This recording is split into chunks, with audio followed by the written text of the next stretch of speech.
My name is Mandeep Kaur. I would like to begin reflecting on my practice of story listening.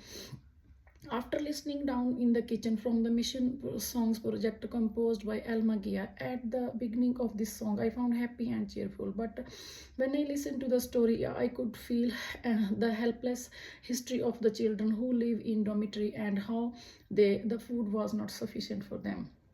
To listen more deeply, I inspired myself with the very concept of deep listening shared by Mariam Rose Unram Benum. 2002. It reflects listen carefully to all the voices and the noises around us, and we can feel deeply this sound, and reflect on it. It is about slowing down and paying attention without interrupting. The Dadadiri highlights the importance of connection, respect, especially when we listening to the people background. I paused myself before and after I listen to the song. I reflect more deeply on the story I listen it to with my heart. Carolina Rinaldi, 2011, Pedagogy of Listening. I used pedagogy to understand deeper listening in this song, not just the words. It explained listening is not just hearing, but it is about reflecting, understanding, and building relationship. I take it simple, just describing the food, but instead I started thinking more deeply about what the song was telling about the real life of children. I also reflected through Otto Setchermer 2024 levels of listening. At this time, I was just listening to the words talking about the food. Then I moved to inner chatter listening. I started paying attention about meaning of lyrics.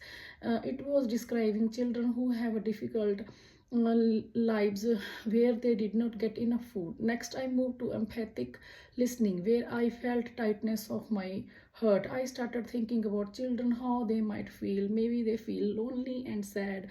Finally, I reached generative listening, where I changed my thinking. It made me reflect on how I can create learning spaces that honor identity. On one of the challenge I felt in this story was pain and sadness behind the happy and cheerful song. Mm, I thought it was just a simple song, but I didn't think about cultural and historical context behind the song.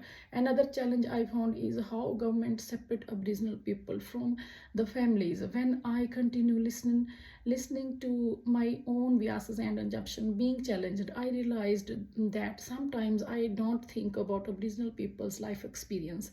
I started reflecting on experience of Aboriginal children living in dormitories, especially away from families. This concept changed my perspective completely. I realized that sometimes it looks simply and sounds simple, it holds a very powerful emotional story. The most impacted moment was when Alma spoke about her and sister's life in the kitchen.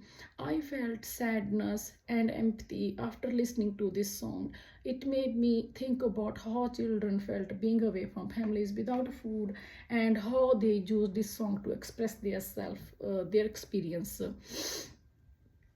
This moment made me feel more connected to the story. As a pre-service teacher, now I understand story listening is essential in inclusive education. In my future practice, I will create a classroom environment where children can learn through play, song, and gesture, deeply respected to each other. It helps me create sense of belonging in the classroom. The statement of on the inclusion of every child, ECA 2016, also empathizes that every child has a right to hear and seen, and to affirm that right of children. By listening deeply, I can understand families and create and children to create a respectful environment. Overall, listening to Alma's song Down in the Kitchen changed my perspective. It reminds listening is a powerful process that includes openness, patience, and reflection. By using deep listening, I can create inclusive and respectful environment. I will reflect on children voices and are heard and responded them. I will invite families to share their stories, into the classroom. Listening deeply to their stories without judgment is a fundamental to building respectful relationships.